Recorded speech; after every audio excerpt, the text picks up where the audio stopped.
This is Boxing Tickets in association with SB Sports. It probably feels like it's only been a minute, but it's probably been a while, Dee, since we've caught up. We are now Hmm. a two-time Irish Boxing Coach of the Year. Guess it's wee accolades like that sometimes. It probably for some people may not mean a lot, but obviously you're being recognised for obviously the great work you both do, not only amateur but obviously the professional boxers. Hmm. No, as you say, it's great to get a bit of recognition for the hard work that I put in. I think the day is going to be the fourth day this week. I've done 12 hours in here. Do you know what I mean? So it's no, it's good to get something for the hard work that you put in. We obviously laugh and joke all the time that you need a bed in there. You've got a sofa in the Hmm. in the gym now, but Hmm. I guess that shows how much the gym's still thriving. Like it's not busy period probably for you at the moment with the professional boxers, but Hmm. it's nearly every weekend. You have something going on with the amateurs, so Hmm. it's good to have that sort of nice mix. And I guess you can still keep to learn and develop in both sets as well. Yeah, 100%. The like next week's the All Irelands for the kids. That's what's keeping me busy at the minute. Because the pros have kind of slowed down, but it's going to be getting really busy coming up this next few months. And as I say, the amateurs, I think next week's the All Irelands, and then same night, Jared Hughes fights. We're probably going to have Big Geordie Cook in the All Ireland final, so I'm going to get Jared's fight over and done with, and then go straight to Dublin straight after the fight to get the Geordie's final. Um, so yeah, really really busy. Either way, pro and amateur. I guess that's the way you want to be sometimes. The more Hmm. obviously the Hmm. busier you are, I guess enjoyable Yeah. such with it as well. Well, the more the busy you are, the more and the more headaches you have is a good thing because that means all your fighters are winning. Amateur, when you win, obviously you fight the next day and the day after. So that's a good problem to have is having being so busy. And then obviously if your pros are constantly out, then that means they're winning too. Obviously the quiet spell we sort of had. I guess you're sort of now going to get that rush. You know, obviously Jared's fight coming up. Probably looking at Conor Quinn's, looking obviously in the SSE, Hmm. Paddy obviously potentially in the SSE as well, Hmm. and other fight cards building. Is it now just the planning and preparation for sort of them and just making sure that nothing that crosses over with the amateurs? Well, at the end of the day, the pros are the priority too. So when the amateurs are pro, then they get the priority. You get me? So it is what it is. I just take it as it comes, and any problems we'll have that way, just cross that bridge when it comes to it. Do you know what I mean? But it's as I say, it's good headache to have. And obviously, we sort of touched on the busy spell coming up. Obviously, Katie Taylor finally getting the fight at home. Hmm. And Mick Conlon obviously fighting first world title fight since August 2018 since Windsor Park. Hmm. I don't think I've never known two world title fights, north and south, to sort of mix within a week. Hmm. But is that probably just showing that the footprint has been made over the last few years now that we're able to have these big nights and hopefully, if everybody keeps winning, Hmm. that we can keep them progressing. That just shows you the generation that Irish boxing's has at the minute. Because I can remember in the All Ireland stuff when we were younger, the standard was really really high, and now that everybody's older, that people are fighting for world titles left, right, and centre. It just shows you that the generation was really really good. But I think even in the future, it's going to be even better.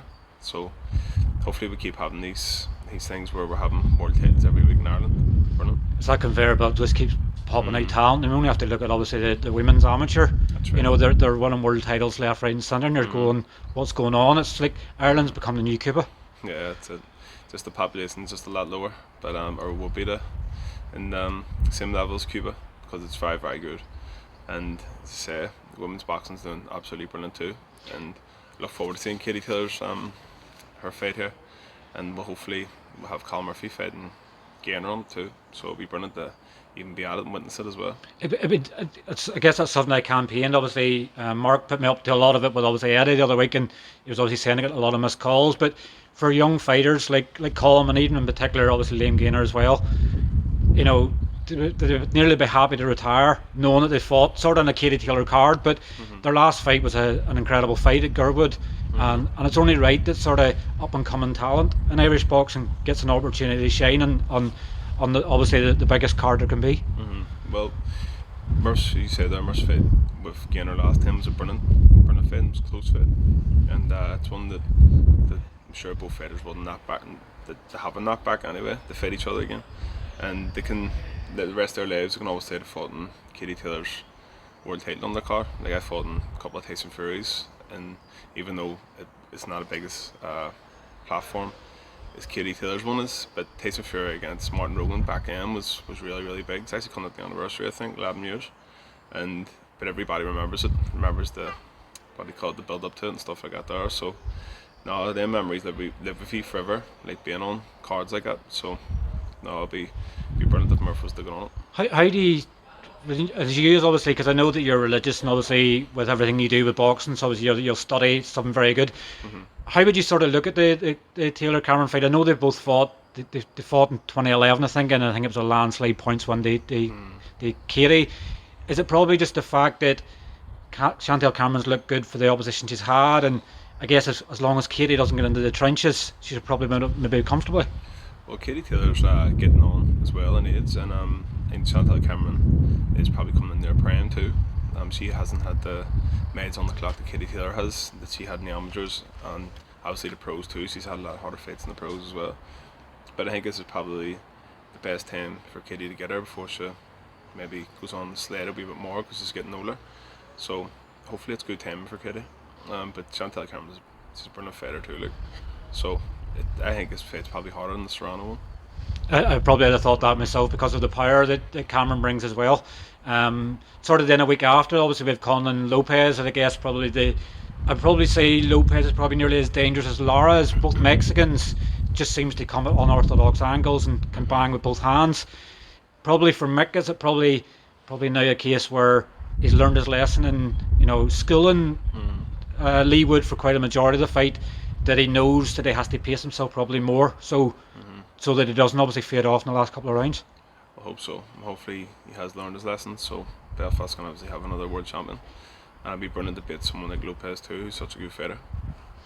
Obviously, I want to touch on another subject. Obviously, a couple of years ago we done an interview, and I'm probably not looking to say you're obviously Mystic Walsh, but I guess probably it's not a sort of joke in boxing, but obviously we've had a couple of drug tests, obviously positive drug tests in boxing recently. Obviously Amir Khan, certainly came out the other day that Khan failed a drug test against Kell Brook last year, and with obviously the Conor Ben thing. Does that sort of leave a bad taste in the mouth? I guess when you know that, you'd said obviously previously you believe 75% of obviously the top athletes are juicing. Does it leave a bad taste in the mouth knowing that so much good's going on in boxing, where you're seeing things like this happen? Yeah, it is bad. It's bad also that we only found out now about Kelbrook. About Amir Khan and Kelbrook, because it was, as you said, it was a year ago, wasn't it? Yeah, it's bad that we only found out about it now. And it's bad that fighters at the top level are doing this, because you what do you call it? You want to make your fighters the best they can. And you want them cheating. It wouldn't sit well with your conscience, and it wouldn't make you feel like you've actually achieved anything either. That's why I am anyway. But no, it's not good that there is so many cheats in the sport, and so a lot of people say that they don't know how to get in their system and whatnot, but they do know. Let's be real here. It's your body at the end of the day, and everything that goes into it should be monitored by yourself. So no one's to blame but yourself. How do you think that I know that Frank Warren obviously had a fighter test positive over the last 18 months. Sky Sports and Ben Salome have obviously now had Amir Khan involved with their show, and DAZN with Eddie Hearn have had it as well. How can obviously boxing change is it we have to bring in tougher measures that obviously everybody is drug tested, because for all you fought people in the past, your fighters have fought people in the past, and because they're not drug tested or they're not even doing the urine test afterwards, you don't know if someone you fought is going to be juiced up. We don't want to get to that level, I guess, that somebody dies in the ring because somebody's been juiced up. Well, we just have to hope and pray that the better science gets and that more fighters get caught, especially at the right time as well. Because as I say Kell Brook had a diet, didn't it, against Amir Khan? And they only found out a year later that Amir Khan was on something. So it's not good, but we can only hope and pray that things get better.